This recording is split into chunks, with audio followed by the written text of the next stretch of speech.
The gun is 8 inches from his stomach. Black metal. Scratched grip. The robber's wrist trembles just enough that the barrel draws tiny circles in the air between them. Kalen doesn't move. Doesn't speak. His hands stay flat on the counter where they'd been wiping down the lunch rush residue. Ketchup, coffee rings, the ghost of someone's scrambled eggs. I can smell the gun oil. Sharp. Chemical. It cuts through the diner's usual fog of fryer grease and burnt toast. My breath stays even. Controlled. I learned a long time ago that panic is a choice, and I don't choose it anymore. The screaming started 3 seconds ago. Booth 4, a woman in a yellow cardigan clutching her purse like it contains her entire life. Booth 7. 2 teenagers who were laughing about something on their phones before the door chimed, and 3 men in black masks walked in like they owned gravity itself. Kalen is 6 months pregnant. The apron hides most of it, but not all. His body had been considered a liability by people who should have protected him, doctors who spoke over him, PAC administrators who filed paperwork to reassign him like he was office equipment. Male omegas who carry are treated like structural weaknesses in a building everyone's waiting to condemn. He left instead. Found this diner on the edge of disputed territory where no one asks questions if you show up on time and keep the coffee hot. The robber's mask is cheap. Fabric store material. One eye hole is higher than the other. His voice cracks when he yells. Register. Now. Kalen's fingers move to the old mechanical register. The keys stick. He knows which ones. Second from the left needs extra pressure. The cash drawer springs open with a sound like a mousetrap. Across the diner, someone stands. Kalen doesn't look yet, doesn't turn his head, but his peripheral vision catches the movement. Booth 2, back corner, the spot with the clearest sightline to both exits. The robber sees it too. His gun hand jerks right, then back to Kalen, then right again. The barrel wavers like a compass that can't find north. Sit down. The robber's voice climbs an octave. The man in booth 2 doesn't sit down. He's tall. Dark suit. No tie. His posture doesn't suggest threat. It confirms it. The air pressure in the room changes the way it does before a thunderstorm, when you can feel the electrons rearranging themselves around you. The second robber, positioned near the door, takes a step backward. The third one, guarding the kitchen entrance, goes completely still. They recognize him. Kalen watches the first robber's hand. The tremor intensifies. This isn't a professional. This is someone who was given a gun and an address and probably a script he's already forgotten. You're gripping it wrong, Kalen says. The robber's eyes snap to him. Confusion bleeds through the mask's eye holes. Your thumb is too high. You'll catch the slide when it cycles back. Tear the skin clean off. Kalen's voice is flat, instructional, like he's explaining how to fold napkins. For 3 seconds, the robber actually looks at his own hand. The man from booth 2 takes another step forward. His footsteps don't echo. They land soft, deliberate, each one a punctuation mark in a sentence nobody else is writing. Step back. The robber swings the gun toward him now, fully committed, both hands on the grip. Better form this time. The man stops walking. Doesn't retreat. Just stops. His face is angular, sharp in places faces shouldn't be sharp. His eyes are dark enough that the diner's fluorescent lights don't catch in them the way they should. Kalen, he says.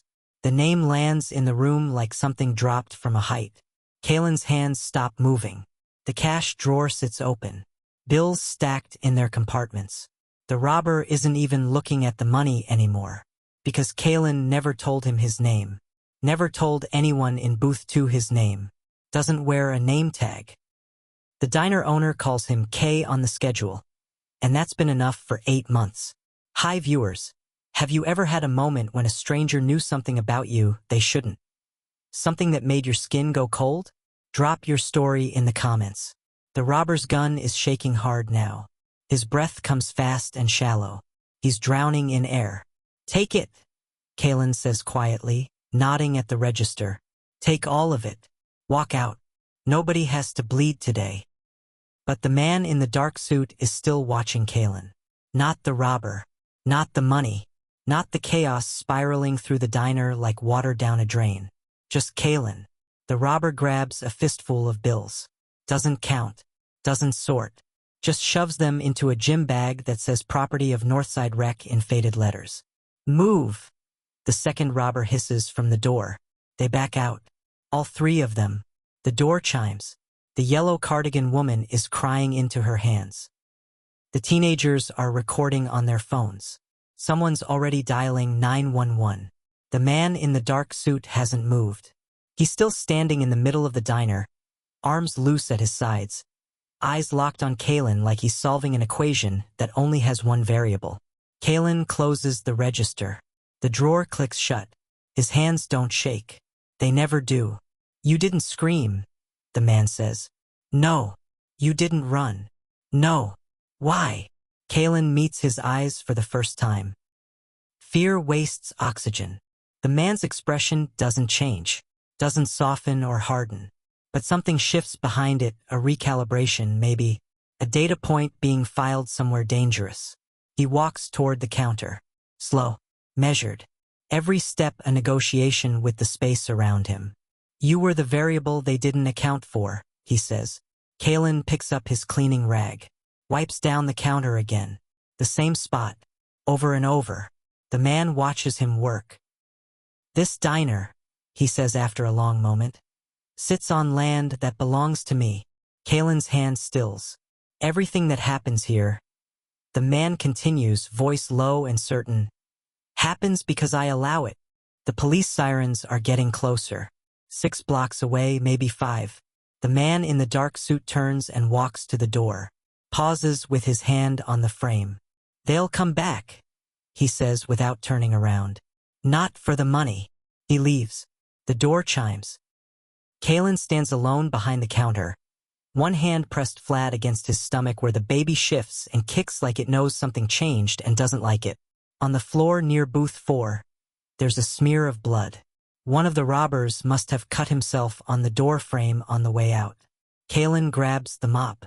The police arrive 4 minutes later. They take statements. The woman in the yellow cardigan can't stop crying. The teenagers show their footage. Kalen tells them what happened. Leaves out the part about the man who knew his name. When they ask if he's okay, he says yes. When they ask if he needs medical attention, he says no. When they finally leave, the diner is empty except for him and the cooling coffee in the pot and the blood on the floor that won't come up no matter how hard he scrubs. He's still scrubbing when the door chimes again. Kalen looks up. The man in the dark suit is back. He's holding a folder. Plain manila. No label. He sets it on the counter. Inside, he says, is everything you need to know about who sent them. Kalen doesn't touch the folder. Why would you give me that? The man's mouth curves. Not quite a smile. Something harder. Because you corrected his grip, he says. Most people would have prayed. You taught. He turns to leave again. What's your name? Kalen asks. The man looks back over his shoulder. Darius, he says. And I've been watching you for 3 months. The door chimes. Kalen is alone again. He opens the folder. Inside are surveillance photos. The 3 robbers without masks. Names, addresses, and a handwritten note at the bottom in sharp, slanted script. They were hired to test response time. You weren't supposed to be the target. You were supposed to be the witness. Kalen's hand moves to his stomach again. The baby kicks. Outside, the streetlights flicker on as the sun sets over disputed territory that apparently belongs to a man who knows Kalen's name and has been watching him for 3 months. Kalen closes the folder, picks up his phone, stares at it for 30 seconds, puts it down. Then he locks the diner door, flips the sign to closed, and walks to the back office where the owner keeps the employee files. He pulls his own. The address listed is wrong. He never corrected it. Gave them the place he lived before, 2 neighborhoods over, in a building that was condemned 4 months ago. Someone did their homework. Someone knew where he actually lived. Someone had been watching long enough to know his route, his schedule, the way he takes the long way home on Thursdays to avoid the construction on 5th. Kalen sits down in the office chair. It squeaks. The baby shifts again, pressing against his ribs like it's trying to make room for itself in a body that's already too full of other people's decisions. His phone buzzes. Unknown number. The message is short. The diner opens at 6. Be there at 5:30. Alone. Kalen deletes it. 5 seconds later, another one arrives. This is the last time I'll ask nicely. He stares at the screen until it goes dark. Then he picks up the mop again and goes back to scrubbing the blood that still won't come up. Kalen's pregnancy was diagnosed on a Tuesday. The doctor didn't look at him when she said it. She looked at the chart, at the screen, at the equipment, at everything in the room except the person whose body she was discussing like it was a malfunctioning appliance. I remember the fluorescent lights. Too bright. The kind that make everyone look sick even when they're healthy. She used words like complication and elevated risk and monitoring protocol like they were neutral. Clinical. But her tone said liability. Her tone said problem. Male omegas who carry are statistical anomalies in a world that doesn't like anomalies. The pregnancy rate is low enough that most medical curricula don't bother with more than a footnote. When it happens, the response is usually some combination of fascination and alarm, like discovering a structural crack in a bridge everyone thought was solid. Kalen's former pack didn't congratulate him. They called an emergency meeting. 14 people in a conference room that smelled like old carpet and new fear. The pack administrator, a beta named Cheryl with reading glasses that never sat straight, presented 3 options like she was running a corporate restructuring. Option 1, terminate. Clean. Simple. No complications. Option 2, adoption placement. Vetted families already waiting. Paperwork ready. Option 3, reassignment to a support facility where he'd be monitored around the clock until delivery, then evaluated for reintegration capacity. Nobody said option 4, let him keep the baby and live his life. That option didn't make the list. Kalen walked out in the middle of option 3, didn't announce it, didn't argue. Just stood up, pushed his chair in, and left. The door clicked shut behind him soft enough that it took them 5 seconds to realize he wasn't coming back. He packed that night. 1 duffel bag, clothes, documents, the photo of his mother that he'd kept on his nightstand since she died. He left the apartment key on the counter and the phone they'd issued him in the drawer and every piece of infrastructure they'd built around him like scaffolding on a building they thought might collapse. The diner job came through a friend of someone who owed someone else a favor. No background checks. No questions. Cash tips. Fair hourly. The owner, a graying woman named Diane who wore the same cardigan every day regardless of season, looked at him for 10 seconds and said, "You show up on time?" "Yes." "You know how to pour coffee without slogging it everywhere?" "Yes." "Then you're hired." That was 8 months ago. The diner sits on a street that doesn't appear on some maps. Not because it's hidden, but because the zoning is contested. 3 different claims. 2 pending lawsuits. 1 very quiet understanding that nobody talks about in official channels. Disputed territory is useful. It's where people go when they need to be somewhere that isn't quite anywhere. Kalen learned the regulars fast. Booth 1. Marcus, construction worker, black coffee, scrambled eggs, hot sauce on everything. Booth 3. Janae, nurse finishing night shift, tea with honey, wheat toast. Booth 6. Ricky, college student, pancakes, too much syrup, never tips more than $1 but always says thank you. Booth 2 was empty most days. Until 3 months ago. That's when Darius started coming in. Always alone. Always the back corner. Always facing the exits. He ordered the same thing every time, black coffee, no food, and he never touched his phone. Just sat. Watched. Left cash on the table that was exactly 15% of a bill that rounded to the nearest quarter. Kalen noticed him the way you notice a clock that ticks too loud. Not immediately, but eventually, inevitably. Darius never spoke to him those first 8 weeks. Never made eye contact longer than the transaction required. But Kalen could feel the attention. The same way you can feel someone staring at the back of your neck in a crowded room. It wasn't attraction. It wasn't threat. It was assessment. Now Kalen stands in his apartment. One room, kitchenette in the corner, bathroom the size of a closet, and reads the text message again. The diner opens at 6. Be there at 5:30. Alone. His hands are steady. They're always steady now. He trained himself out of trembling the same way people train themselves out of stuttering. Repetition. Control. Refusal to let the body betray what the mind has decided. He deletes the message. His phone buzzes again immediately. Same number. I know you're reading these. Kalen sets the phone face down on the counter. The baby kicks.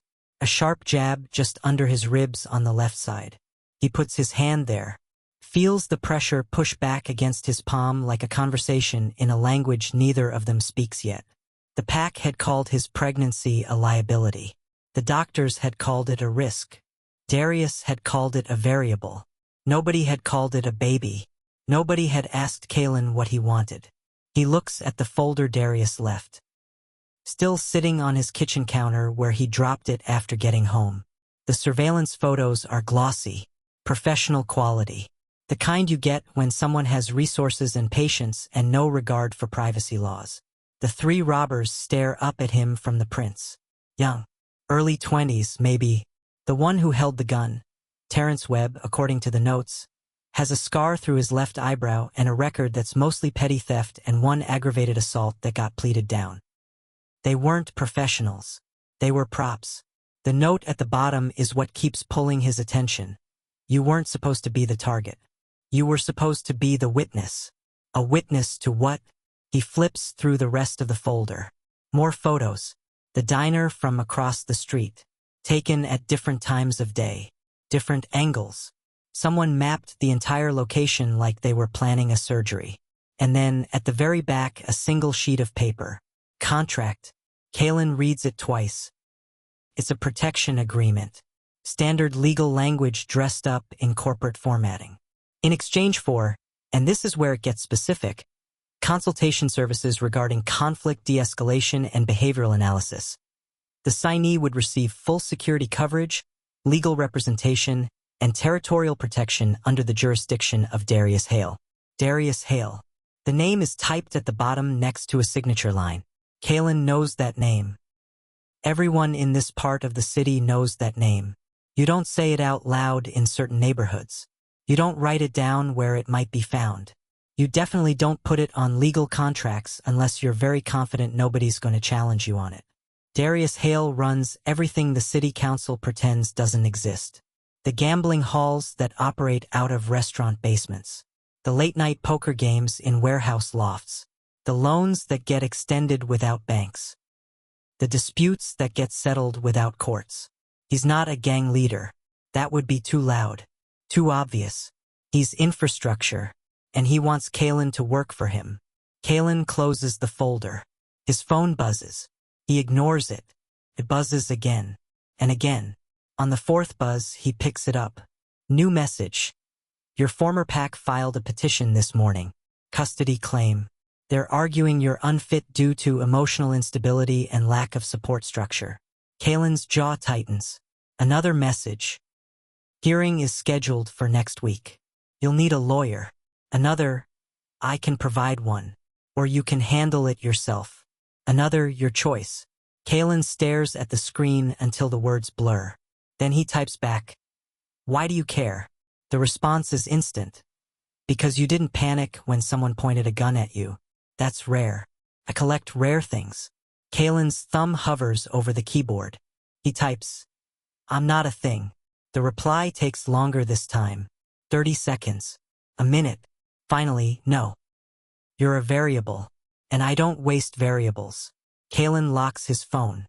He stands in the middle of his tiny apartment and feels the baby shift again, rolling like it's trying to find a comfortable position in a space that's already too small.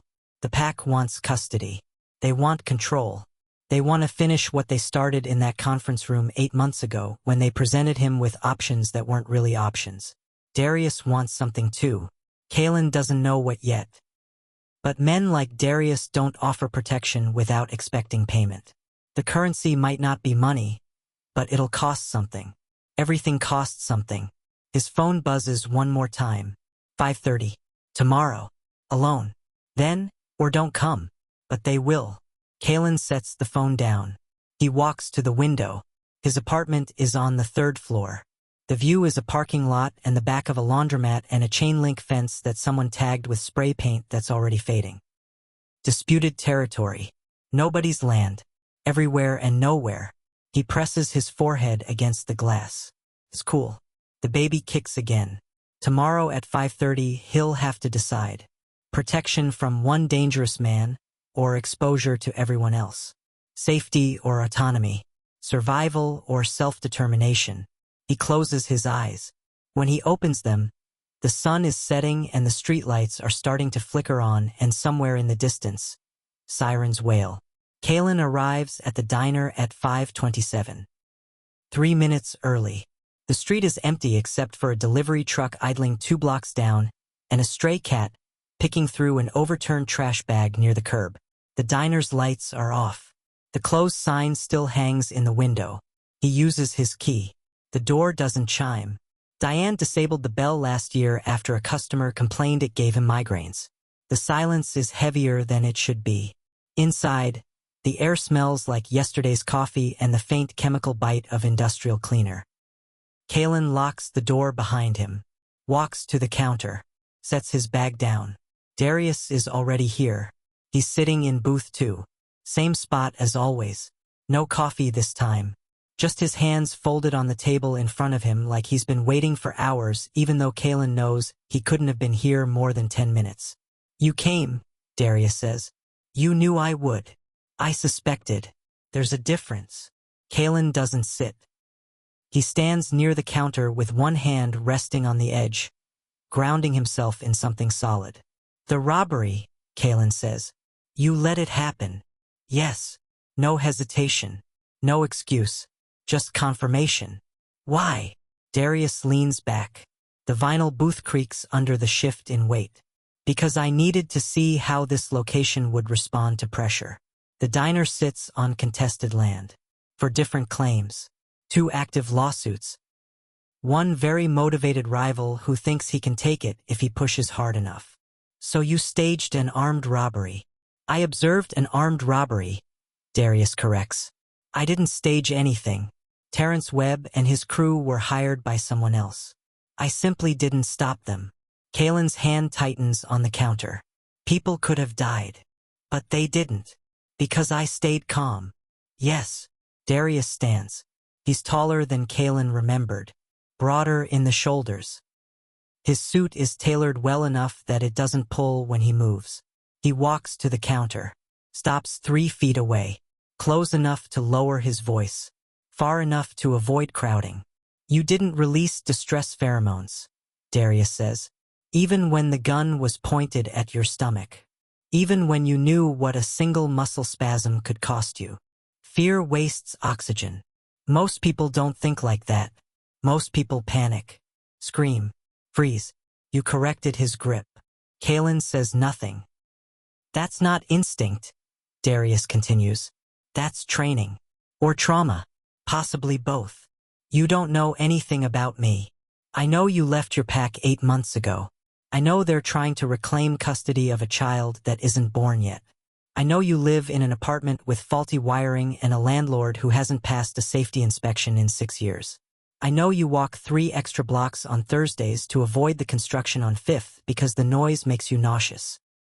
Kalen's chest tightens. You've been following me. I've been observing you. There's a difference. No, there isn't. Darius tilts his head slightly. You're right. There isn't. The honesty is worse than a lie would have been. Kalen exhales slowly. What do you want? I want you to work for me. Doing what? What you did during the robbery. Stay calm. Assess. Adapt. That's not a job description. It is for me. Darius pulls a folded piece of paper from his jacket pocket. Sets it on the counter between them. I handle disputes. Territorial. Financial. Personal. Most of them escalate because everyone involved is operating on emotion instead of information. You don't do that. You see patterns. You think in probabilities. Kalen looks at the paper but doesn't touch it. I'm a waiter. You're a strategist. You just haven't been in a room where that's valued yet. And your rooms value it? My rooms require it. Kalen picks up the paper, unfolds it. It's the same contract from the folder. Protection, legal representation, security coverage, in exchange for consultation services. I don't know anything about your world, Kalen says. You know people. That's enough. I'm 6 months pregnant. I noticed. That doesn't concern you? Darius's expression doesn't shift. Why would it? Kalen stares at him. Most alphas see male pregnancy as a weakness. Most alphas are idiots. The bluntness lands like a slap. Kalen almost laughs. Stops himself. You're not like them, Kalen says slowly. No, I'm not. What makes you different? Darius leans against the counter. Casual. Controlled. I don't confuse composure with weakness. And I don't make the mistake of assuming someone's value is determined by their biology. Kalen folds the contract. This says consultation services. That's vague on purpose. Yes. What happens if I refuse? You refuse. I leave. Your pack wins their custody claim because you don't have the resources to fight them. You lose the baby. They place it with a family who checks the right boxes on the right forms. You disappear into whatever gap exists between what you were and what you could have been. The words are sharp, precise, delivered without malice but with absolute certainty. And if I agree? Kalen asks. Then you have protection. Legal representation that actually answers the phone. Security that doesn't depend on whether Diane remembers to lock the back door at night. And a job that pays you for the skills you've been giving away for free your entire life. Staying calm isn't a skill. It's survival. Then I'm offering to pay you for surviving. Kalen sets the contract down. I need to think about it. Darius nods. You have until tomorrow night. That's not enough time. It's all the time you have. The custody hearing is in 6 days. If you want a lawyer who can actually do something, I need to make calls tonight. Kalen's hand moves to his stomach. The baby is quiet right now. Asleep, maybe, or just conserving energy. Why me? Kalen asks. You could hire anyone. I don't want anyone. I want you. Why? Darius is quiet for a long moment. When he speaks, his voice is lower, softer, not gentle but deliberate. Because when someone points a gun at you, you think about the mechanics of the weapon instead of the probability of your own death. That's not normal. That's not even healthy. But it's exactly what I need. Kalen meets his eyes. You're saying I'm broken. I'm saying you're functional in situations where most people fall apart. That's not broken. That's optimized for the wrong environment. And your environment is the right one? For you? Yes. The certainty in his voice is unnerving. Kalen picks up the contract again, reads the terms one more time.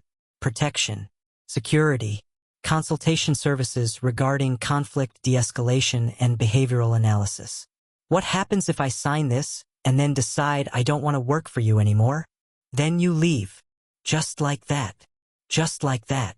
You expect me to believe you'd let me walk away? Darius straightens. I don't deal in chains. If you're here, it's because you choose to be. The moment that stops being true, the agreement ends. Kalen folds the contract, slides it into his pocket. I'll think about it, he says again. Darius nods, turns to leave, stops at the door. The rival I mentioned, he says without turning around. His name is Corey Fisher. He thinks this diner is the weak point in my territory. He's going to push again. Soon. If you're still here when that happens, you'll be in the middle of it whether you work for me or not. He leaves. The door doesn't chime. Kalen stands alone in the dark diner and feels the weight of the contract in his pocket like a stone. Outside, the sun is starting to rise. The delivery truck is gone. The cat is still picking through trash. Kalen pulls out his phone, opens the message thread from his former pack administrator. The custody petition is real. He can see the case number, the hearing date, the list of character witnesses they've lined up. People who will testify that he's unstable, unsupported, unfit. He scrolls further. Finds a message from 2 weeks ago that he'd ignored. "We're trying to help you, Kalen. You don't have to do this alone." He deletes it. Then he opens a new message. Types, "I need a lawyer." Sends it to Darius. The response comes in seconds. "Done. I'll send the details tonight." Kalen locks his phone. The baby wakes up. Kicks twice. Hard enough that he has to sit down. He sits in booth 2. Same spot Darius always chooses. Faces the exits. Watches the street start to wake up. At 6 o'clock, Diane arrives. She looks surprised to see him. "You're here early," she says. "Couldn't sleep." She nods. Doesn't press. Starts the coffee. Kalen ties his apron. Wipes down the counter. Sets out the menus. At 6:15, Marcus walks in. Booth 1. Black coffee. Scrambled eggs. Hot sauce. At 6:30, Janae arrives. Booth 3. Tea with honey. Wheat toast. The day begins. Normal. Routine. Safe. Except Kalen can feel it now. The weight of something shifting underneath the surface. Like standing on ice that's starting to crack. At 7:40, a man walks in that Kalen doesn't recognize. He's short, stocky, wearing a leather jacket that's too heavy for the weather. He sits in booth 5. Orders coffee. Doesn't look at the menu. He watches Kalen. Not the way Darius watches, analytical, measuring. This is different. This is predatory. Kalen pours the coffee. Sets it down. "Anything else?" The man smiles. "You're Kalen." It's not a question. "Do I know you?" "Not yet. But you will." The man slides a business card across the table. "Corey Fisher. I own the building next door." Kalen doesn't touch the card. "Diane owns this diner," he says carefully. "For now." Corey's smile widens. But things change. Property transfers. Leases expire. People move on. "Is there something I can help you with?" "Actually, yes." Corey leans back. "I'm looking to expand. This location would be perfect. I wanted to make an offer directly. Cut out the middleman. I'm not the owner." "No. But you're the variable." That word again. Kalen's hand tightens on the coffee pot. Corey stands. Leaves cash on the table. Picks up the business card. Tucks it into Kalen's apron pocket. "Think about it," he says. "I pay better than Darius. And I don't make people choose between safety and autonomy. I give them both." He leaves. Kalen pulls the card from his pocket. Looks at it. Plain white. Black text. A phone number. He tears it in half. Then tears it again. Then drops the pieces in the trash. His phone buzzes. Unknown number, he'll be back. And next time he won't be polite. Kalen looks up. Across the street, parked in a spot with a clear view of the diner, is a black sedan. Darius is in the driver's seat. Their eyes meet through the glass. Darius doesn't wave. Doesn't smile. He just watches. Kalen turns away. Goes back to work. But his hand shakes when he pours the next cup of coffee. Just once. Just enough. The custody hearing is in 4 days. Kalen sits across from the lawyer Darius sent. A woman named Simone Carr who wears glasses with red frames and carries a briefcase that looks like it survived a war. She spreads documents across the diner table in booth 2 like she's building a case out of paper and precision. "They're arguing emotional instability," Simone says without looking up, "based on the fact that you left your pack without notice, refused medical monitoring, and have no documented support structure. I left because they tried to take my autonomy. I know, but the court doesn't care about why. They care about patterns. And the pattern they see is someone who makes impulsive decisions under stress." Kalen's jaw tightens.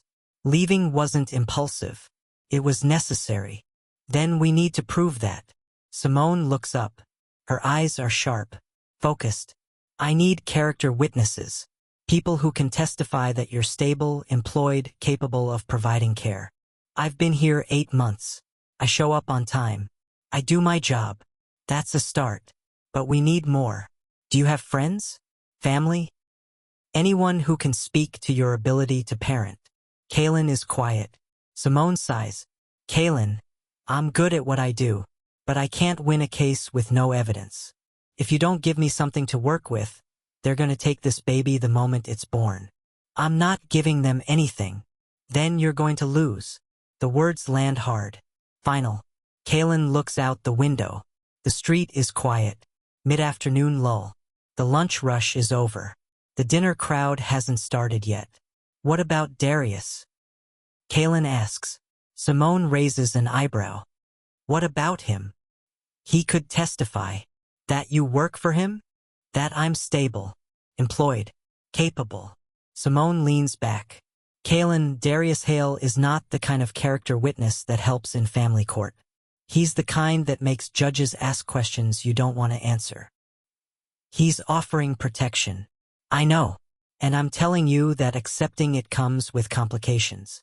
More complicated than losing my baby? Simone is quiet for a moment. Then she closes the briefcase. No, but it's a different kind of complicated. And once you're in, getting out is harder than you think. I'm already in. Not yet. Right now, you're adjacent. There's a difference. Kalen's phone buzzes. He ignores it. Simone stands. I'll file a motion to delay the hearing. Buy us 2 more weeks. Use that time to build a case. Find people who can vouch for you. Create a paper trail that shows stability. And if I can't? Then we go in with what we have and hope the judge has a good day. She leaves. Kalen sits alone in booth 2. His phone buzzes again. He pulls it out. Darius. How did it go? Kalen types. She says I need character witnesses. The response is immediate. I can provide them. Kalen. She says you're not the right kind of witness. Darius. She's right. But I know people who are. Kalen stares at the screen. Kalen. What do you want in return? 3 dots appear. Disappear. Appear again. Finally. Nothing you're not already giving. Kalen locks his phone. The baby shifts. A slow roll that presses against his left side. He puts his hand there. Feels the movement. Solid. Real. Proof that none of this is theoretical anymore. At 4 o'clock, Diane comes out of the back office. She looks tired. Older than usual. Kalen, can we talk? He nods. She sits across from him. Folds her hands on the table. Corey Fisher came to see me this morning. Kalen's chest tightens. He made an offer on the diner. Diane continues.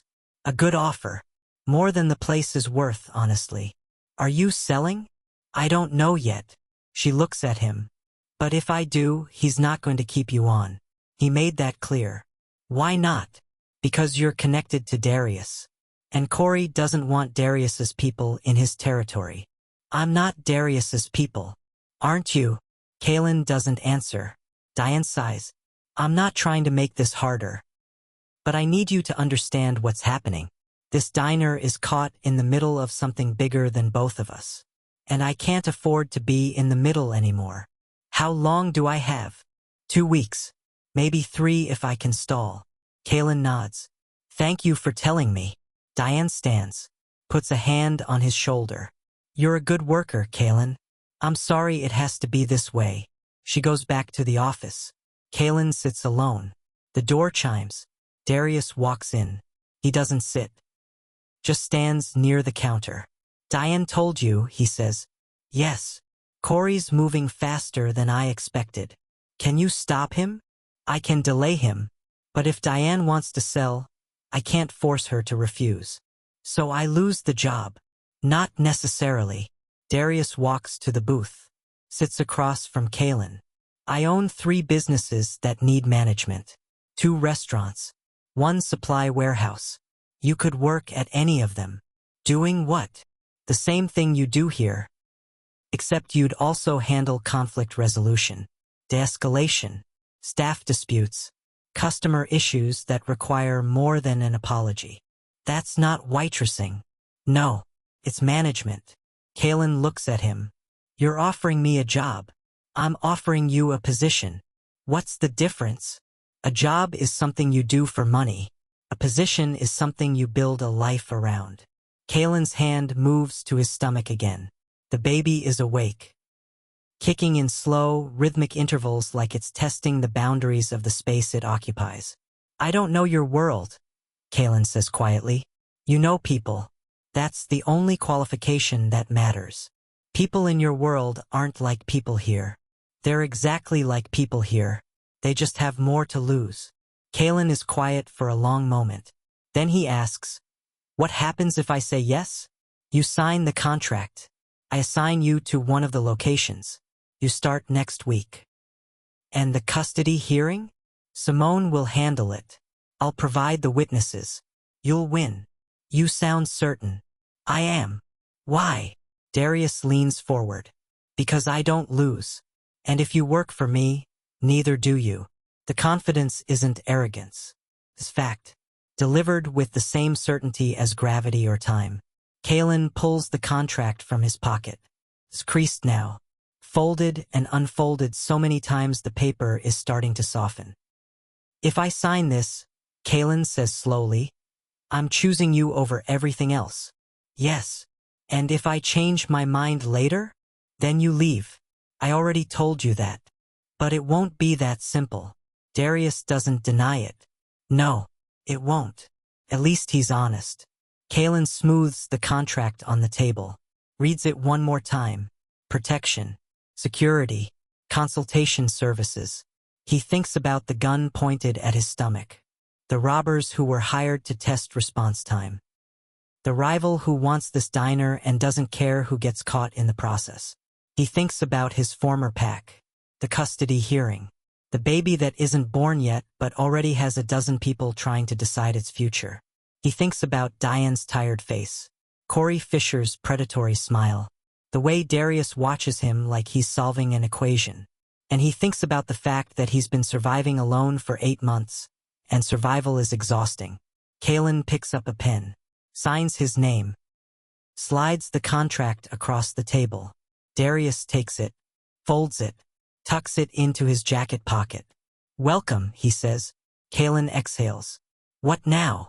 Now you finish your shift. Tomorrow you meet the team. Next week you start.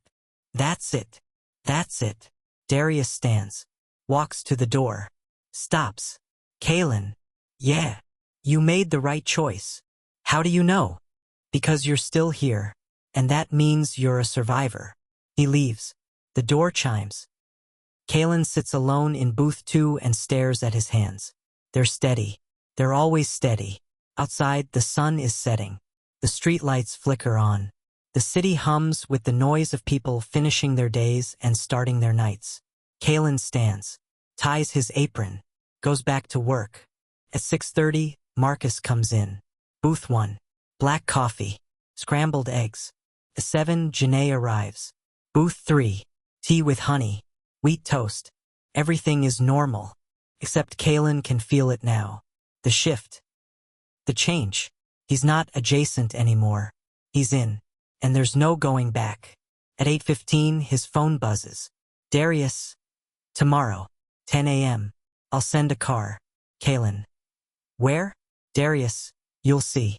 Kalen locks his phone. The baby kicks. He puts his hand there. We're going to be okay, he whispers. He doesn't know if it's true, but he says it anyway. Because sometimes survival is just deciding to believe something long enough to make it real. The car arrives at 9:45. Black sedan. Tinted windows. The driver doesn't get out. Just waits at the curb with the engine running. Kalen locks his apartment door. Checks it twice. Walks down the 3 flights of stairs with one hand on the railing and the other pressed against his stomach where the baby has been restless all morning. The driver nods when Kalen gets in. Doesn't speak. Doesn't ask questions. Just pulls into traffic and drives. They head east. Away from the diner. Away from the disputed territory. Into neighborhoods where the buildings are taller and the streets are cleaner and the people walking past don't make eye contact. 15 minutes later, they pull up to a building that looks like it used to be a warehouse. Red brick. High windows. A loading dock that's been converted into a restaurant entrance. The sign above the door says Iris in clean white letters. The driver parks. Mr. Hale is inside. Kalen gets out. The air smells different here. Less exhaust. More food. Garlic and rosemary and something baking. He walks through the entrance. Inside, the warehouse conversion is obvious. Exposed beams. Polished concrete floors. Tables arranged with enough space between them that conversations stay private. The lighting is warm, controlled. The kind that makes everyone look better than they do in daylight. It's empty except for 3 people. Darius stands near the bar. Next to him is a woman in her 40s with short silver hair and a chef's coat. And sitting at one of the tables is a man Kalen recognizes. Tall, broad-shouldered, the kind of presence that makes rooms feel smaller. His name is Malik Reeves.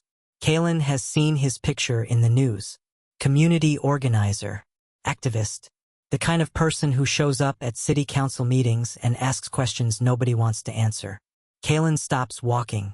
Why is he here? Kalen asks. Darius gestures to the table. Sit down.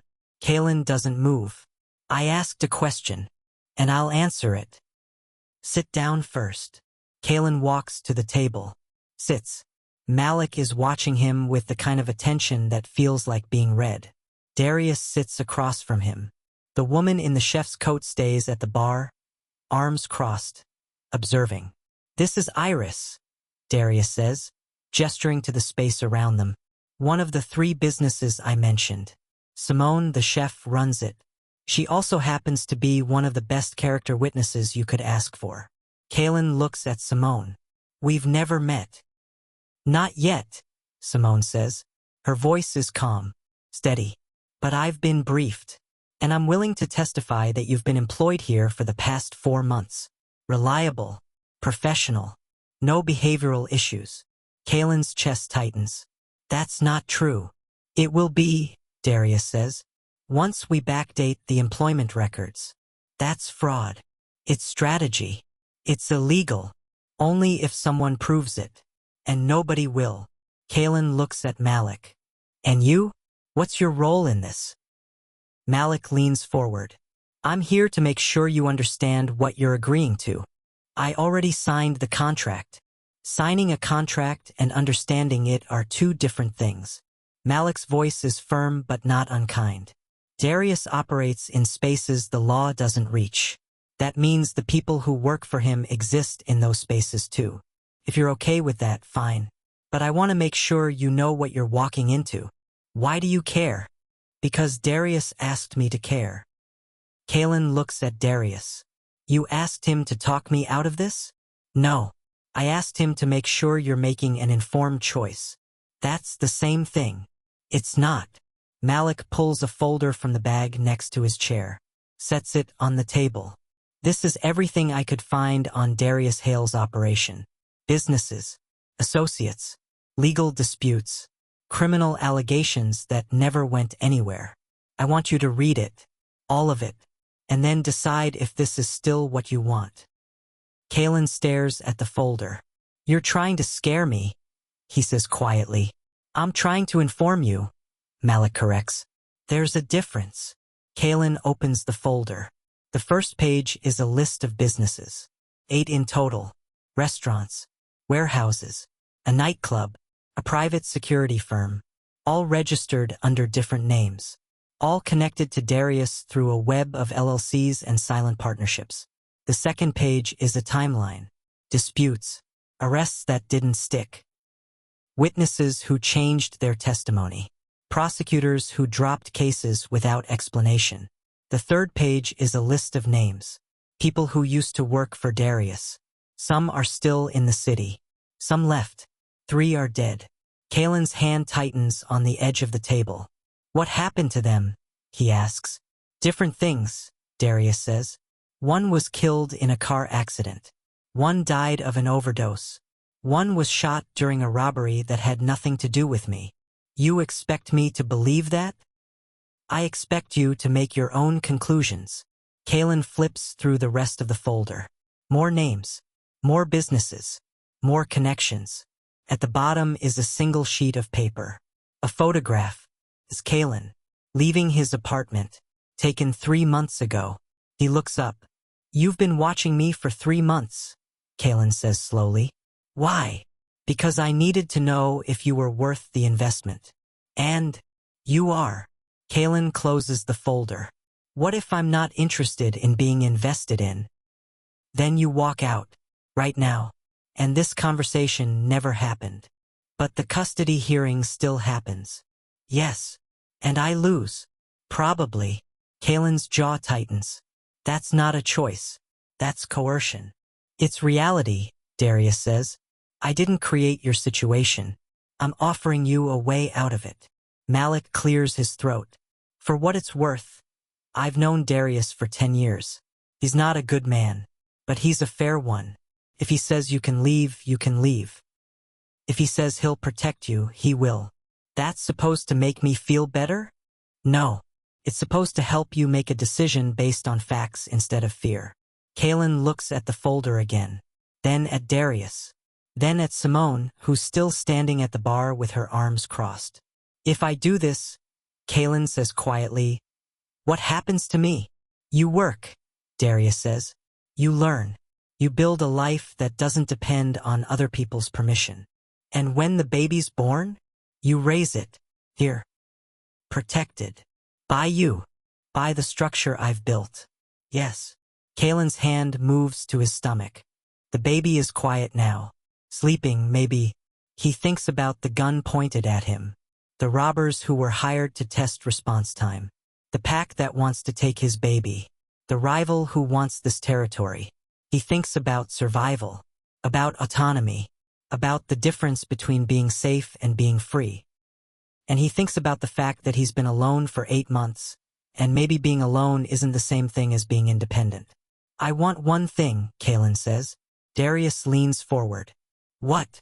If I ever want to leave, you let me. No questions. No consequences. Agreed. You're saying that now. But what happens when I'm useful to you? Then you're even more valuable free than you would be forced. Kalen holds his gaze. I don't trust you. Good. You shouldn't. But I'm going to work for you anyway. Also good. Kalen stands. When do I start? Simone speaks for the first time in 5 minutes. Tomorrow, 6 a.m. I'll show you the kitchen. You'll start as floor manager. Handle customer disputes. Staff scheduling. Inventory. I've never managed anything. You managed to stay calm when someone pointed a gun at you. Everything else is easier. Kalen nods. Turns to leave. Malik stands. Kalen. He stops. If you ever need someone outside this world to talk to, call me. Malik hands him a business card. I mean it. Anytime. Kalen takes the card. Why? Because everyone needs someone who isn't invested in the outcome. Kalen pockets the card. Walks to the door. Darius follows him. One more thing, Darius says. Kalen turns. Corey Fisher is going to escalate. Soon. When he does, stay close to the people I assign to you. Don't try to handle it yourself. Why not? Because you're valuable. And valuable things get targeted. Kalen's chest tightens. I'm not a thing. No. You're a variable. And variables change outcomes. Darius walks back inside. Kalen stands on the sidewalk. The car is still waiting. He gets in. The driver pulls into traffic. Kalen looks out the window, watches the city pass by. Clean streets, tall buildings, people who look like they belong. His phone buzzes. Unknown number. We know you signed with Hale. Big mistake. Kalen deletes it. Another message.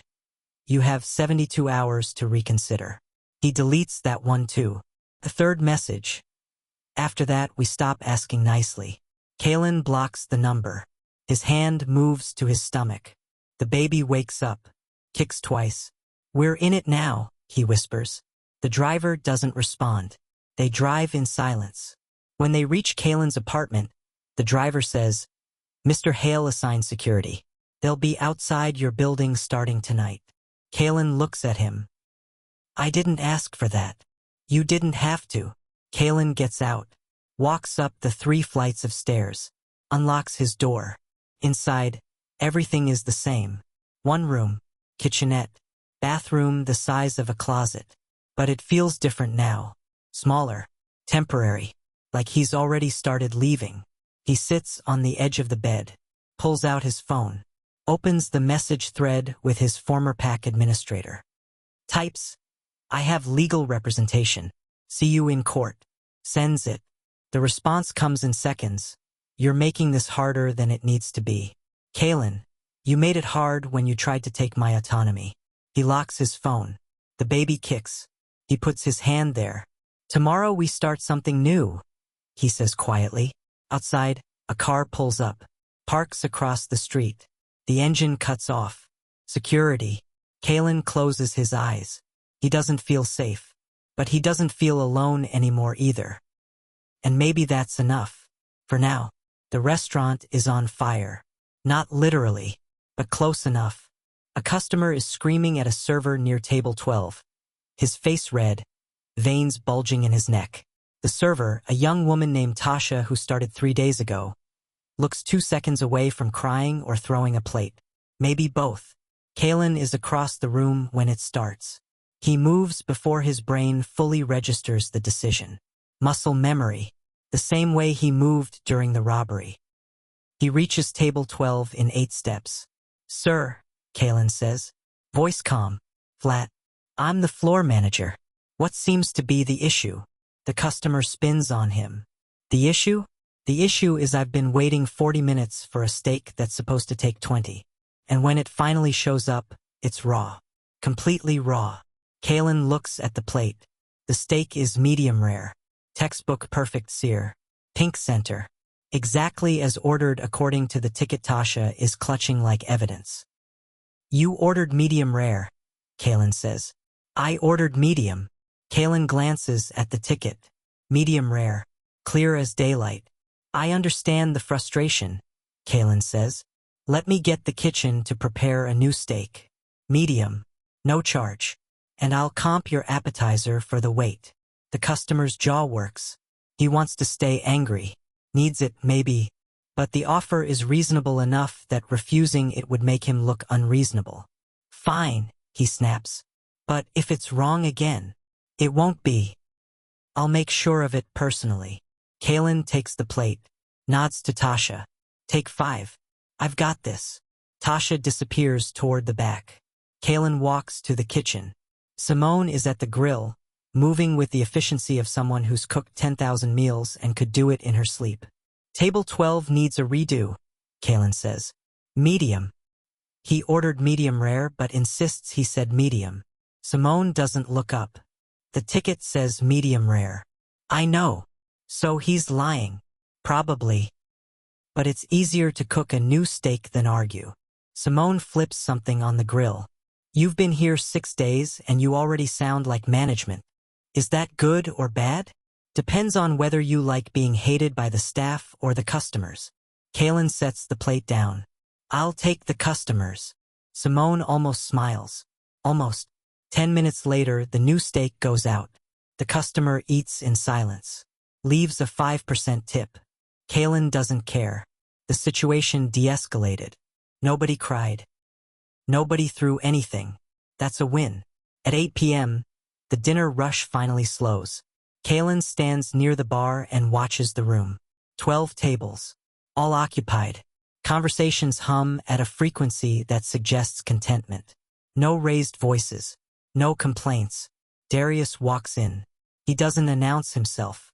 Just appears near the entrance like he materialized from the air itself. He's wearing the same type of dark suit he always wears. No tie. Hair cut close. Expression unreadable. He crosses the room. Stops next to Kalen. "How's the first week?" Darius asks. "Manageable." "Just manageable?" "I defused 3 arguments, fired a line cook who showed up drunk, and reorganized the inventory system because nobody could find anything. So yes, manageable." Darius's mouth curves. Not quite a smile. "You're underselling yourself." "I'm being accurate." They stand in silence for a moment, watching the room together. "There's something I need to tell you," Darius says. Kalen's chest tightens. "What?" "Corey Fisher bought the building next door." Kalen turns to face him. "When?" "This morning. He's converting it into a lounge." Opening in 2 weeks. That's targeting you. That's targeting us, Darius corrects.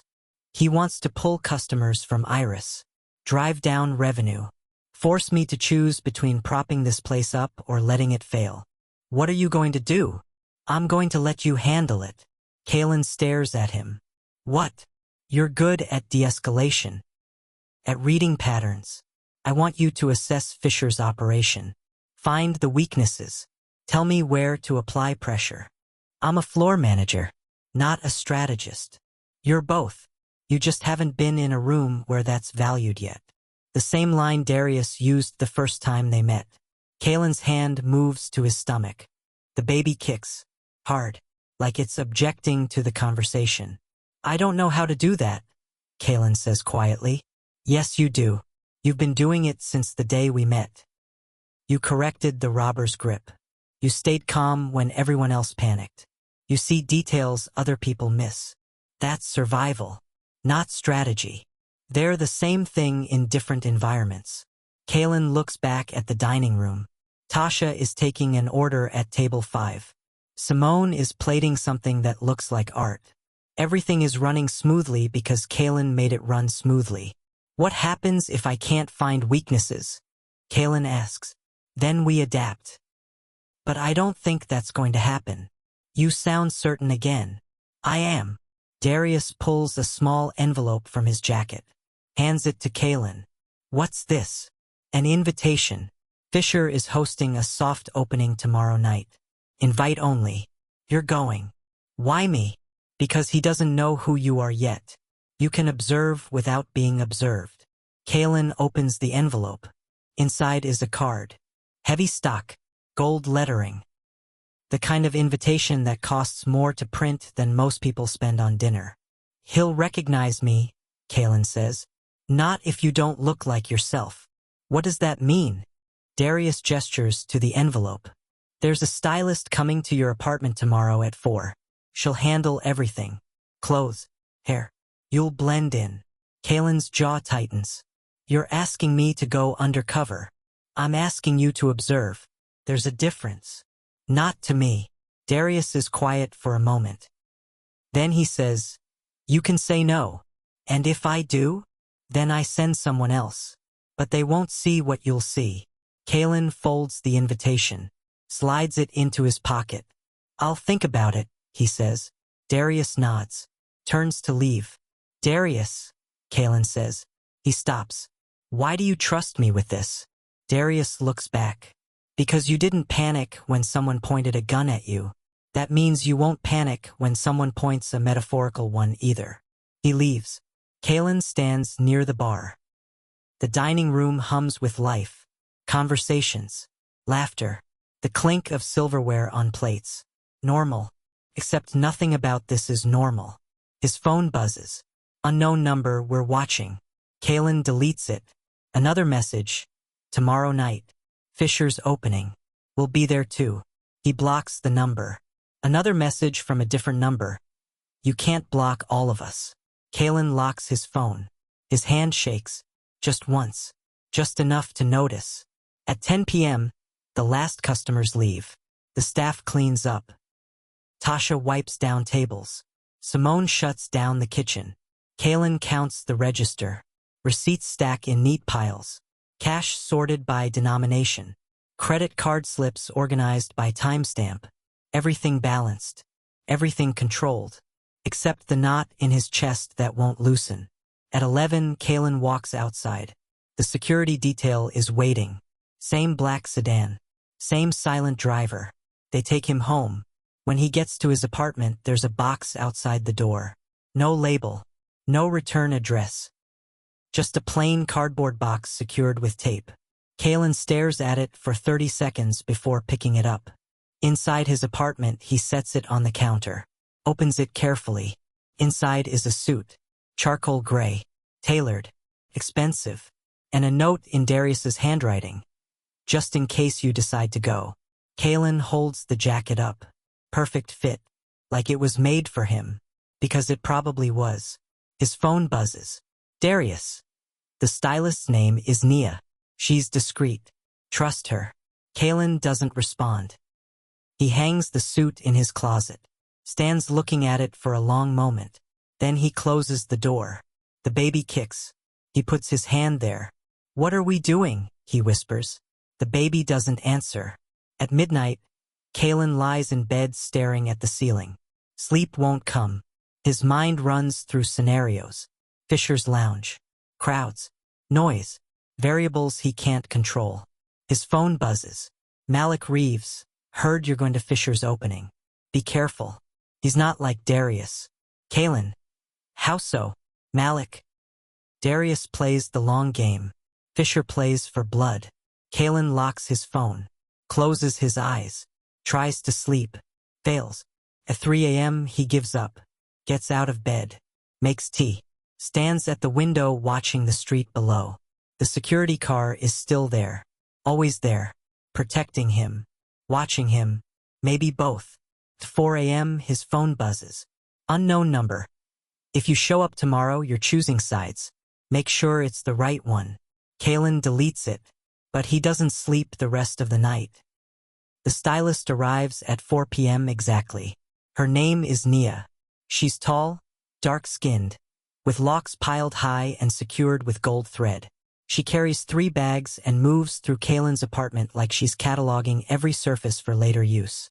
"Darius said you needed to blend in," Nia says without preamble. "That means we're transforming you from floor manager to someone who belongs at a high-end opening. Sit." Kalen sits. Nia circles him, studies his face from 6 different angles. Touches his hair without asking permission. "You've got good bone structure," she says. "That helps. But your posture screams working class. We need to fix that." "I am working class." "Not tonight, you're not. Tonight you're adjacent to wealth. There's a performance to it. Shoulders back. Chin level. Eye contact that lasts 2 seconds longer than comfortable." She pulls tools from her bag. Clippers. Scissors. Products Kalen doesn't recognize.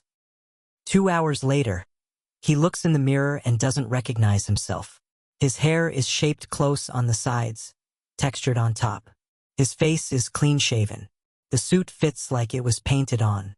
Nia added a watch, simple, expensive, and shoes that cost more than a month's rent. "There," Nia says. "Now you look like someone who matters. I looked like someone who mattered before. You looked like someone who survived. There's a difference." Kalen adjusts the jacket. Feels foreign. Restrictive. "I don't know if I can do this," he says quietly. Nia meets his eyes in the mirror. "You can. Because you already survived worse."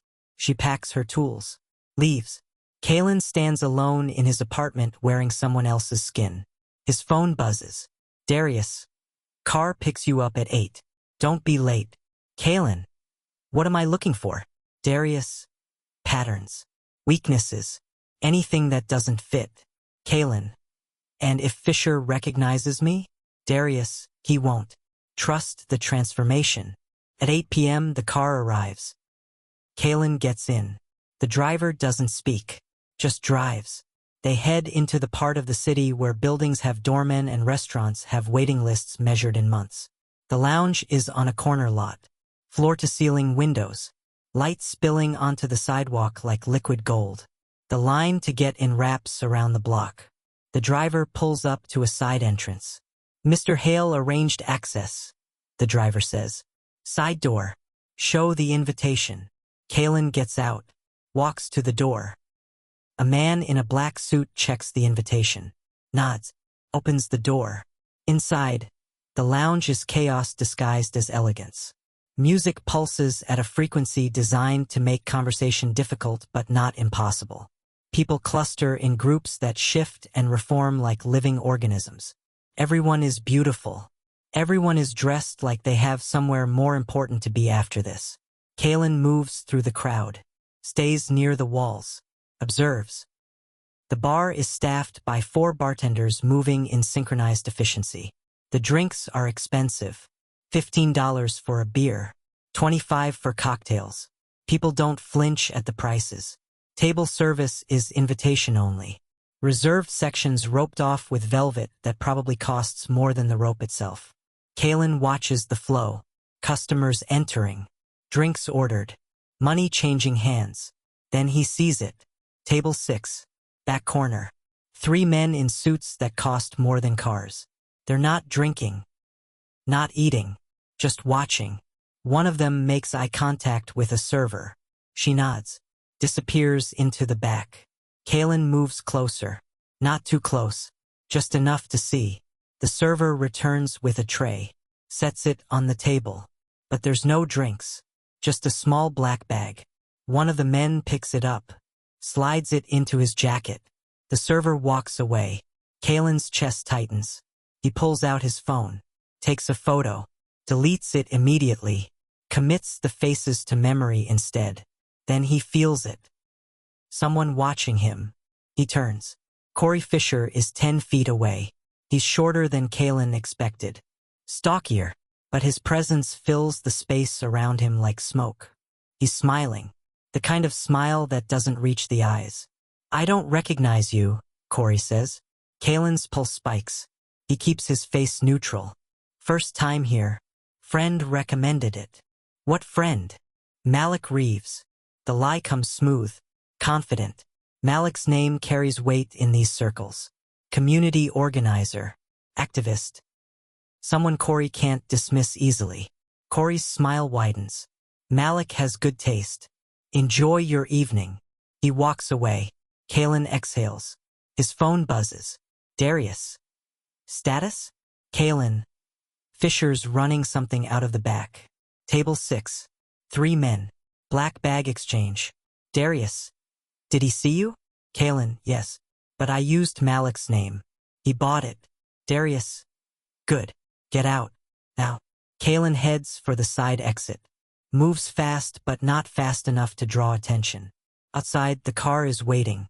He gets in. The driver pulls into traffic. Kalen's hands shake. He presses them flat against his thighs. Forces them still. His phone buzzes. Darius, you did well. Kalen doesn't respond. Another message. Fisher's using the lounge as a front. That bag was probably cash. Or product. Either way, it's leverage. Kalen. What happens now? Darius. Now we decide how to use it. The car pulls up to Kalen's building. He gets out. Walks up the 3 flights of stairs. Inside his apartment, he strips off the suit. Hangs it carefully. Changes into his regular clothes. The baby kicks. He puts his hand there. We're getting deeper, he whispers. At midnight, his phone buzzes. Unknown number, we saw you tonight. Nice suit. Whose side are you on? Kalen blocks the number. Another message from a different number. You can't play both sides forever. He blocks that one too. At 1 a.m., someone knocks on his door. Kalen freezes. The knock comes again. Soft. Deliberate. He looks through the peephole. Darius. Kalen opens the door. Darius walks in without being invited. Looks around the apartment like he's cataloging exits. Fisher knows you were there, Darius says. You said he wouldn't recognize me. He didn't. But one of his security team did. They ran your face through a database. Found your employment records at Iris. Kalen's chest tightens. So he knows I work for you. Yes. And now what? Darius turns to face him. Now he'll come after you. Not directly, but he'll test you. Push you. Try to find a weakness he can exploit. I don't have weaknesses.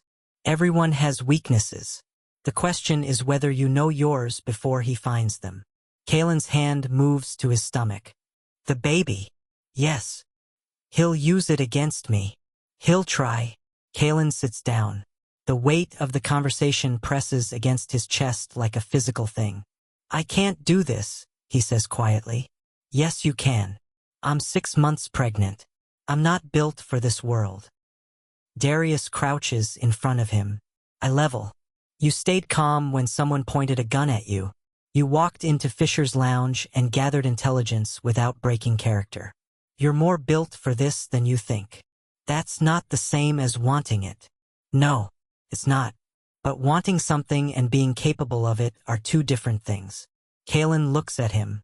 What if I fail? Then we adapt. But you won't. You keep saying that. Because it's true. Darius stands. Walks to the door. Stops. The custody hearing is in 2 days, he says. Simone will testify. Malik will testify. You'll win. And then you'll have a choice. What choice? Whether to stay in this world or walk away. You said I could leave any time. You can.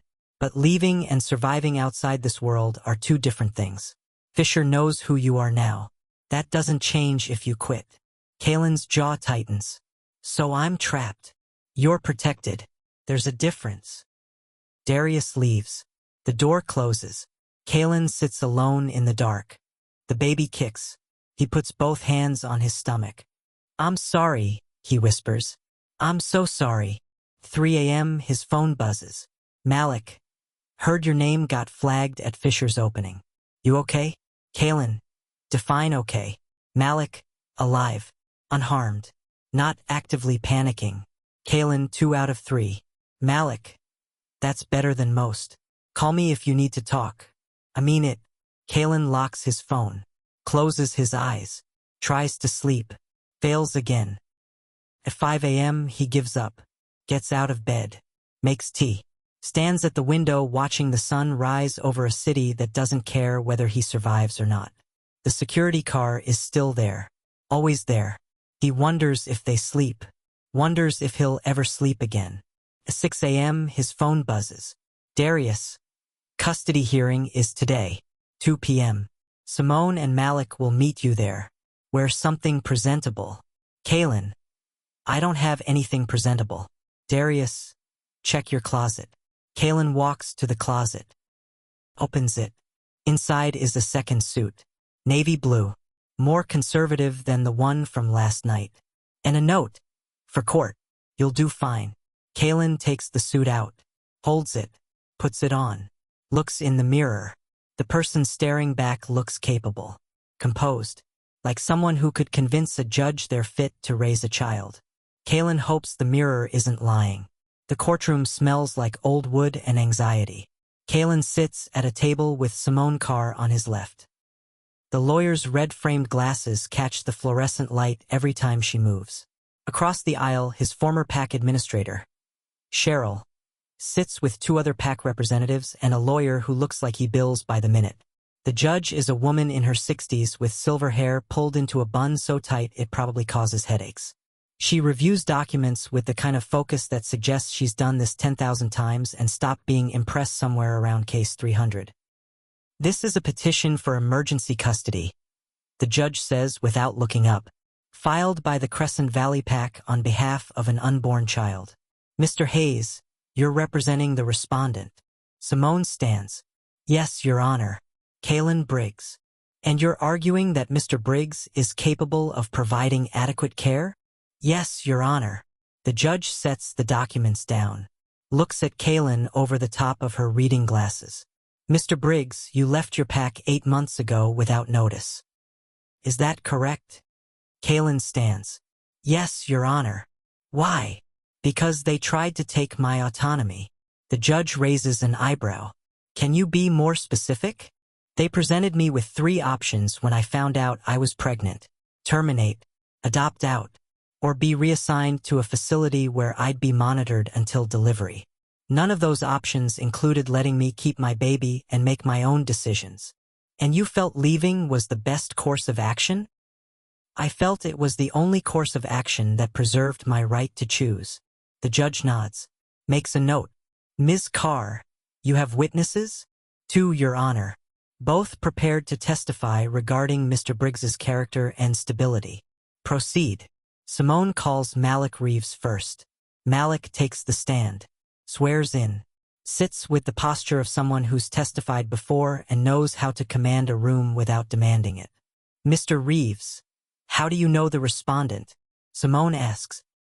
I've known Kalen for 6 months. We met through mutual professional connections. And in that time, what have you observed about his character? He's one of the most composed people I've ever met. Thoughtful. Deliberate. He doesn't make decisions based on emotion. He assesses situations and responds proportionally. Would you say he's capable of providing a stable environment for a child? Absolutely. Cheryl's lawyer stands.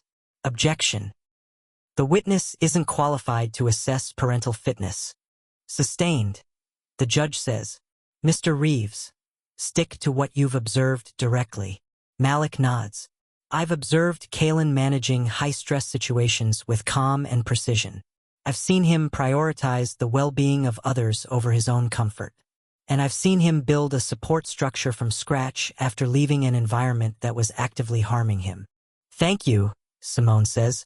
No further questions. Cheryl's lawyer approaches.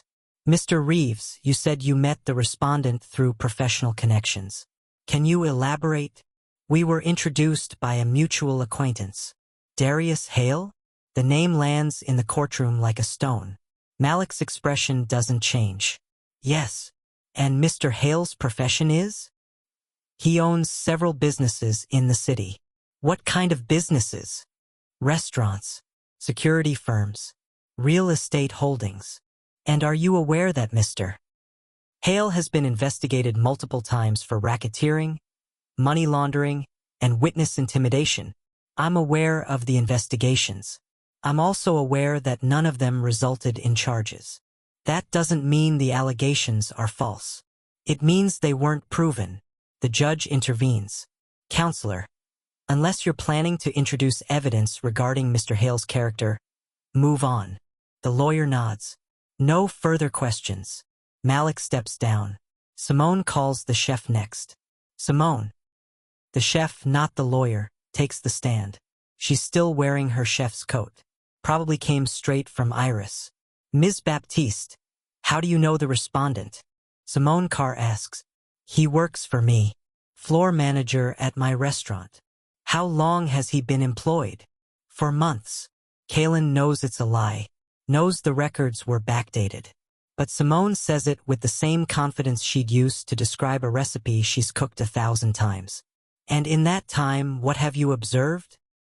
He's reliable, professional, handles conflict better than anyone I've worked with.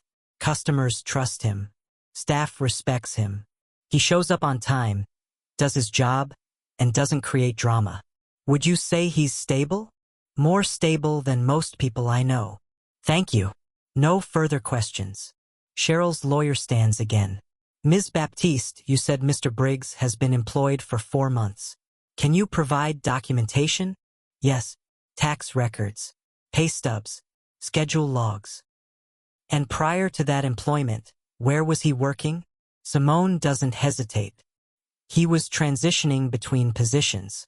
I hired him after a personal recommendation. From whom?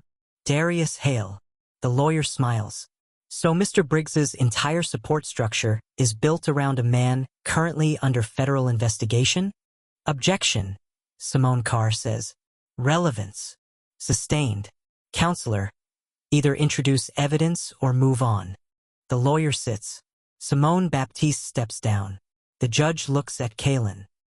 Mr. Briggs, do you have anything you'd like to say? Kalen stands. His hands are steady. They're always steady. I left my pack because they treated my pregnancy like a problem instead of a choice. I've built a life in 8 months that's stable, employed, and independent. I don't have family. I don't have a traditional support structure, but I have people who believe in my ability to make my own decisions. And I have a job that values the skills I've been using to survive my entire life. I'm not perfect, but I'm capable, and I deserve the chance to raise my child. The courtroom is silent. The judge makes notes, doesn't look up. I'll review the evidence and issue a ruling within 48 hours, she says. Court adjourned. The gavel falls. Kalen sits down. Simone Carr touches his shoulder. You did well. Did we win? I don't know yet, but we gave them a fight. Cheryl approaches. Her expression is neutral, controlled. This isn't over, she says quietly. It never was, Kalen replies. She walks away. Malik waits near the exit. Kalen joins him. You held your ground, Malik says. I don't know if it's enough. It's enough. Trust the process. Outside, the security car is waiting. Kalen gets in. The driver doesn't speak. They drive in silence. Kalen's phone buzzes. Darius. How did it go? Kalen. Won't know for 48 hours. Darius, you'll win. Kalen, you keep saying that. Darius. Because I don't invest in losing propositions. Kalen locks his phone. The baby kicks. He puts his hand there. We did everything we could, he whispers. At 8 p.m., Kalen is back at Iris. Working. Moving through the dining room like nothing happened. Table 3 needs water. Table 7 wants dessert. Table 9 has a complaint about the temperature. Normal problems. Manageable problems. At 9 p.m., Darius walks in. He sits at the bar. Orders nothing. Just watches. Kalen finishes his shift. Walks over. You didn't have to come, Kalen says. I wanted to. Why? Because today mattered. And I wanted you to know someone was paying attention. Kalen sits next to him. Cheryl said this isn't over. It's not. But you'll win the hearing. And then we move to the next phase. What phase? Building something that can't be taken away. Kalen looks at him. You mean your world. I mean a world where you don't have to ask permission to exist. The words settle in Kalen's chest. Heavy. Real. I don't know if I belong here, Kalen says quietly. You don't belong anywhere yet. That's why we're building it. Darius stands. Leaves cash on the bar even though he didn't order anything. Get some rest, he says. Tomorrow we start planning for Fisher's next move. He leaves. Kalen sits alone at the bar. Simone walks out of the kitchen. Wipes her hands on a towel. You okay? She asks. Define okay. Alive. Functional. Not currently bleeding. Then yes. She sits next to him. For what it's worth, you're doing better than most people would in your situation. Most people wouldn't be in my situation. True. But you are. And you're still standing.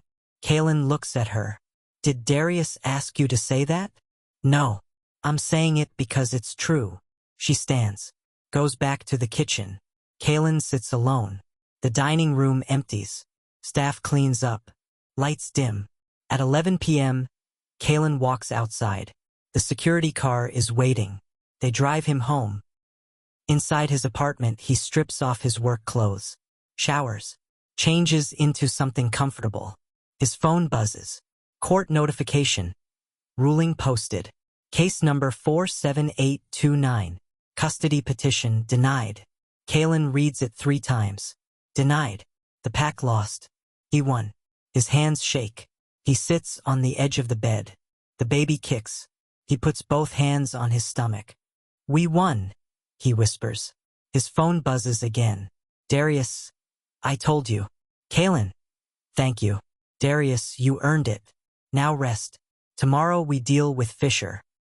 Kalen locks his phone, lies back, closes his eyes, sleeps for the first time in 3 days, dreams about a diner, a gun, a man who knew his name, and wakes up to a world where he gets to keep his baby.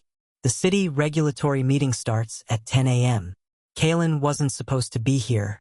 He was supposed to be at Iris managing the lunch prep. But Darius called at 8 and said 2 words, get dressed. Now Kalen sits in the back row of a municipal building conference room that smells like burnt coffee and bureaucratic defeat. The walls are beige. The chairs are plastic. The acoustics are terrible. 50 people fill the room. Business owners, city council members, lawyers, activists. Everyone here because the zoning commission is reviewing territorial protections for Omega-owned businesses. Kalen didn't know this was happening until 20 minutes ago. Darius sits 3 rows ahead. Doesn't turn around. Doesn't acknowledge Kalen's presence. But Kalen knows he's here because Darius arranged it. The commission chair, a man in his 50s with a comb over that gave up years ago, bangs a gavel that nobody was listening to anyway. Next item. Proposal 749. Expansion of territorial protection zones to include businesses owned and operated by registered Omega entities. Public comment period is now open. 3 minutes per speaker. A woman stands. Introduces herself as the owner of a bakery on the east side. Says she's been targeted by developers trying to force her out. Says the protection would give her legal recourse. She sits. A man in a suit stands. Lawyer. Represents a development firm. Says the proposal creates unfair advantages. Says it's discrimination disguised as protection. He sits. Then Corey Fisher stands. Kalen's chest tightens. Corey walks to the microphone. Adjusts it. Smiles at the room like he's about to deliver good news. My name is Corey Fisher. I own several businesses in the disputed territories. And I'm here to speak against this proposal. The room quiets. Omegas, Corey says, voice smooth, are valuable members of our community. But this proposal isn't about protection. It's about control. It gives certain individuals, his eyes flick to Darius, the ability to consolidate power under the guise of helping vulnerable populations. Murmurs ripple through the room. Furthermore, Corey continues, male omegas who carry pregnancies are statistically unstable. Hormonal fluctuations, emotional volatility. These are medical facts, and we're supposed to trust them to run businesses that affect entire neighborhoods. Kalen's jaw tightens. This proposal doesn't protect omegas.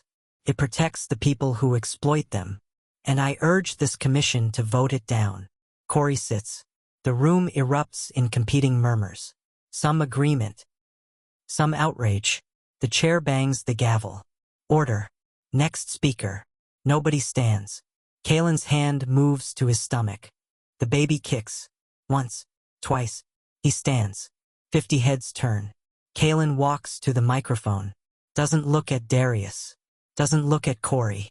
Just looks at the commission. My name is Kalen Briggs. I'm a floor manager at Iris Restaurant. And I'm 6 months pregnant. The room goes silent. Mr. Fisher just called people like me statistically unstable, hormonally volatile, unfit to run businesses. Kalen's voice is calm, flat, the same tone he used when the gun was pointed at him. 3 weeks ago, someone pointed a gun at my stomach during an armed robbery. I didn't scream. I didn't panic. I corrected his grip so he wouldn't accidentally discharge the weapon. Then I de-escalated the situation and returned to work. He pauses. Lets that sink in. Last week, I managed a dining room with 12 occupied tables during a rush where 3 separate conflicts erupted simultaneously. I resolved all 3 without raising my voice or losing a single customer. Another pause. Yesterday, I won a custody hearing against a pack that tried to take my baby before it was born. They argued I was unstable, unsupported, unfit. The judge disagreed. Kalen looks directly at Corey. You mistake composure for weakness because you've never needed it. You see pregnancy as instability because you've never had to build a life while your body is building another one. And you call protection exploitation because you profit from the absence of it. The room is silent. Kalen looks back at the commission. This proposal isn't about control. It's about giving people like me the same legal standing that people like Mr. Fisher take for granted. Vote yes.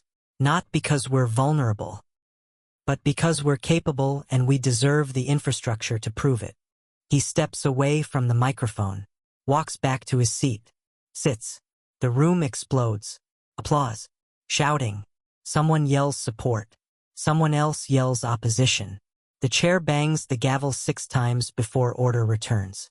Darius still hasn't turned around, but Kalen can see the set of his shoulders. The stillness. Pride maybe, or satisfaction. The commission deliberates for 15 minutes. Then they vote. 4-3 in favor. The proposal passes. The room erupts again. Kalen sits very still. The baby kicks. He puts his hand there. We did it, he whispers. Outside, the security car is waiting. Darius is already inside. Kalen gets in. They sit in silence for 30 seconds. Then Darius says, "That was the most effective 3 minutes I've ever witnessed in municipal politics. I didn't plan it. I know. That's why it worked." They drive. Kalen looks out the window, watches the city pass. Buildings, people, lives happening in parallel to his own. Fisher's going to retaliate, Kalen says. Yes, When? Soon. But he'll be careful. You made him look small in a room full of people who matter. He can't respond with violence. That would prove your point. So what will he do? He'll go after the businesses. Try to prove the protections don't work. Create incidents that make the commission regret their vote. Kalen's chest tightens.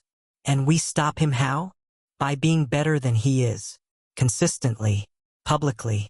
Until he runs out of moves. The car pulls up to Iris. Kalen gets out. Darius rolls down the window. You should know what you said in there will spread. People will repeat it. Some will use it. Some will twist it.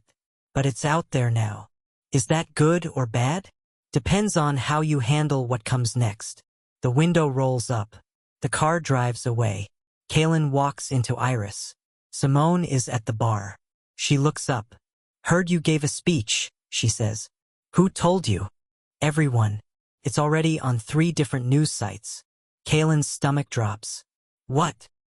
Simone holds up her phone. Shows him. There's a video. Shaky. Filmed from the back of the conference room. But clear enough. The headline reads, Pregnant Omega floor manager confronts developer in viral moment. 14,000 views. Posted 20 minutes ago. Kalen sits down. Simone sets the phone on the bar. For what it's worth, you were right. Composure isn't weakness. And people need to hear that. I didn't mean for it to go viral. The best moments never do. Kalen's phone buzzes. Unknown number. Congratulations. You just painted a target on your back. He deletes it. Another message. Fisher doesn't forget. And he doesn't forgive. He blocks the number.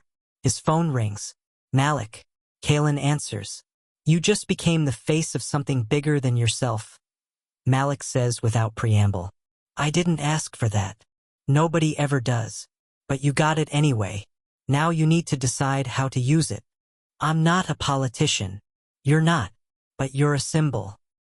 And symbols matter. Kalen hangs up. At noon, the lunch rush starts. Customers pour in. More than usual. Some recognize him. Some don't. One woman at table 8 asks for a photo. Kalen politely declines. At 2 p.m., a reporter shows up. Kalen refuses the interview. At 4 p.m., Darius calls. There's a press conference tomorrow. City Council. They want you there. No. Kalen. I'm not doing it. I said what I needed to say. I'm done. Silence. Then, okay. Okay. You set the boundary. I'm respecting it. Kalen exhales. Thank you, he says. But know this, Fisher won't stop. He'll keep pushing. And the only way to win is to keep being exactly who you were in that room today. I was terrified in that room today. I know. But you didn't show it. And that's the difference. Darius hangs up. Kalen stands in the middle of the dining room. Watches customers eat. Laugh. Live. Normal. Except nothing about his life is normal anymore. And maybe it never will be again. At 6 p.m. his phone buzzes. Unknown number, you think you won. But all you did was make this personal. Kalen blocks it. Another message from a different number. See you soon. He locks his phone. The baby kicks. Hard. Like it knows something's coming. And Kalen realizes for the first time that he's not afraid. He's ready. Whatever comes next, he'll handle it. Because he's been handling worse his entire life. And he's still standing. 3 months later, the baby is born on a Tuesday. Labor starts at 4 a.m. Contractions 8 minutes apart. Kalen times them with the same precision he uses to manage dinner rushes. Breathes through them. Doesn't panic. Darius drives him to the hospital. Doesn't ask if Kalen wants him there. Just is. The delivery takes 11 hours. Kalen doesn't scream. Doesn't cry out. Just focuses on breathing and pushing and getting through each contraction like it's a problem that needs solving. At 3:17 p.m., his daughter is born. 6 pounds, 4 ounces. Dark hair. Eyes that haven't decided on a color yet. The nurse places her on his chest. She's warm. Real. Perfect. Kalen touches her face. Counts her fingers. Memorizes every detail. What's her name? the nurse asks. Kalen looks at Darius, then back at his daughter. Amara, he says. It means grace. The nurse makes a note, leaves them alone. Darius stands near the window, watching, not crowding. You did well, he says. She did all the work. You know what I mean. Kalen looks down at Amara. She's asleep, breathing soft and steady. I don't know how to do this, Kalen says quietly. Nobody does. You figure it out as you go. That's not reassuring. It's honest. Amara shifts, opens her eyes, looks directly at Kalen. Something in his chest cracks open. Not breaking, expanding, making room for something he didn't know he had space for. 2 weeks later, Kalen brings Amara home. The apartment feels different, smaller, fuller. There's a crib in the corner. Darius arranged it, said it was a gift. Kalen didn't argue. There's also a changing table, a rocking chair, supplies stacked in organized rows. Kalen sets Amara in the crib. She's asleep, has been since they left the hospital. He stands watching her breathe. Darius is in the kitchen, making tea. Like he lives here. Maybe he does now. Kalen isn't sure anymore where the boundaries are. The diner closed last month, Darius says from the kitchen. Kalen turns. What? Diane sold to Fisher. He converted it into a second location for his lounge chain. Kalen's chest tightens. I didn't know. I didn't tell you. You had more important things happening. What about Diane? She retired, moved to Florida, sent you a card. Darius hands him an envelope. Inside is a card with a beach on the front. The message inside says, "Thank you for everything. You were the best employee I ever had. Take care of that baby." Kalen sets the card down. I should have been there, he says. You were here, where you needed to be. Amara makes a sound, not crying, just a small noise that says she's waking up. Kalen goes to her, picks her up. She fits perfectly in the crook of his arm. I got the territorial protection because of you, Kalen says. But the diner still closed. The diner was always going to close. Diane was ready to sell.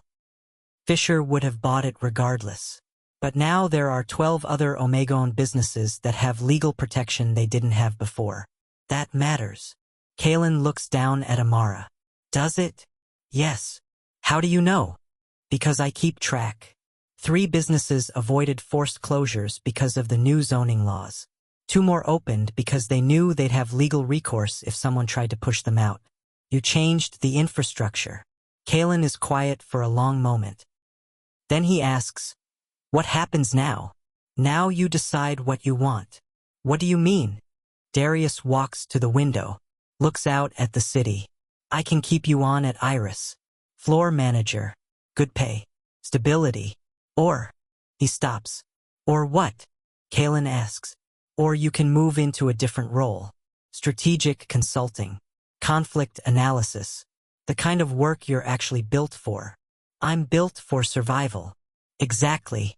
And survival strategies are valuable in every sector. Amara opens her eyes, looks at Kalen. He looks back. I need to think about it, Kalen says. Take your time. You have 6 weeks of parental leave. Use it. Darius walks to the door. Stops. Kalen. Yeah. You did something most people can't do. You built a life from nothing while everyone was trying to take what little you had. That's not luck. That's skill. It didn't feel like skill. It felt like desperation. Sometimes they're the same thing. Darius leaves. The door closes. Kalen stands alone in his apartment holding his daughter. Amara makes another sound. Kalen recognizes it now. Hunger. He sits in the rocking chair, feeds her, watches her eat with the focus she inherited from him. Outside, the city hums. People living, working, fighting, surviving. Kalen's phone buzzes. Malik. Heard you had the baby. Congratulations. Let me know if you need anything. Kalen. Thank you. Another message. Simone Baptiste. She's beautiful. Saw the photo Darius sent. When you're ready, your job is waiting. Kalen. Thank you. Another message. Unknown number. Congratulations on the baby. This doesn't change anything. CF. Corey Fisher. Kalen deletes it. Blocks the number. Amara finishes eating. Falls asleep in his arms. Kalen carries her to the crib. Lays her down carefully. Covers her with a blanket that's softer than anything he's ever owned. He stands watching her sleep, thinking about the gun pointed at his stomach. The robbery that wasn't random. The man who knew his name before Kalen gave it. Thinking about the city council meeting. The speech he didn't plan. The viral moment that made him a symbol. Thinking about the custody hearing. The pack that tried to take his autonomy. The judge who said no. Thinking about Darius. The protection that came with strings. The safety that required trust. Thinking about Amara. The baby who made all of it worth it. 6 weeks later, Kalen returns to work. Not at Iris. At a new office in a building Darius owns. 3rd floor. Windows that face east. A desk. Computer. A title on the door that says strategic consultant. His job is simple. Assess conflicts. Find patterns. Recommend solutions. He's good at it. Better than he expected. People listen when he talks. Not because he's loud, but because he's right. At 3 months, Amara smiles for the first time. At 6 months, she laughs. At 9 months, she says dada, even though Kalen isn't sure if that's what he is to her yet. At 1 year, she takes her first steps. Kalen is there for all of it. Darius is there for most of it. Not as a boss. Not as protection. As something else. Something neither of them has a word for yet. One night, after Amara is asleep, Darius asks, "Do you regret it?" "Regret what?" "All of this. The choices you made. The world you're in now." Kalen thinks about it. Thinks about the diner. The gun. The fear he didn't show. Thinks about the pack. The hearing. The autonomy he fought for. Thinks about the speech. The protection laws. The businesses that survived because he spoke up. Thinks about Amara. The life he built. The safety he earned. "No," Kalen says. "I don't regret it." "Why not?" "Because I chose it. Every step. Even the hard parts." Darius nods. "That's the difference." "Between what?" "Between surviving and living." They sit in silence. Outside, the city hums. Inside, Amara sleeps. And Kalen realizes, for the first time, that he's not just surviving anymore. He's building. Something permanent. Something his. Something that can't be taken away. 2 years later, Corey Fisher's empire collapses. Federal investigation. Racketeering charges. Wire fraud. Money laundering. He goes to prison for 15 years. Kalen doesn't celebrate. Just notes it. Moves on. 3 years later, Kalen opens his own consulting firm. Small. Independent. Focused on conflict resolution for Omega-owned businesses. Darius is a silent partner. Provides funding. Asks for nothing in return. Except honesty, which Kalen gives. 5 years later, Amara starts kindergarten. She's smart. Observant. Asks questions that don't have easy answers. She knows Darius. Calls him D. Trusts him the way kids trust people who've always been there. One night, she asks, "Is D my dad?" Kalen looks at Darius. Darius looks back. "That's up to your mom," Darius says. Kalen thinks about it. Thinks about the gun. The diner. The moment everything changed. Thinks about the choices. The protection. The partnership that became something else. "He's family," Kalen says. "That's what matters." Amara nods. Satisfied. Goes back to her coloring book. Darius reaches across the table. Takes Kalen's hand. Kalen doesn't pull away. They sit like that for a long time. Outside, the city hums. Inside, Amara colors.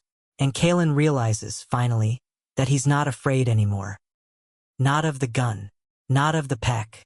Not of the world that tried to tell him he wasn't enough. Because he is enough. He always was. He just needed someone to notice. And Darius did. Not because Kalen screamed. Not because Kalen begged. but because Kalen stayed still, stayed calm, stayed exactly who he was when the worst thing that could happen was happening. And that stillness, that composure, that refusal to break, that's what made Darius notice. That's what made everything else possible. The gun didn't make him notice me. My stillness did. Thank you for joining us on this journey.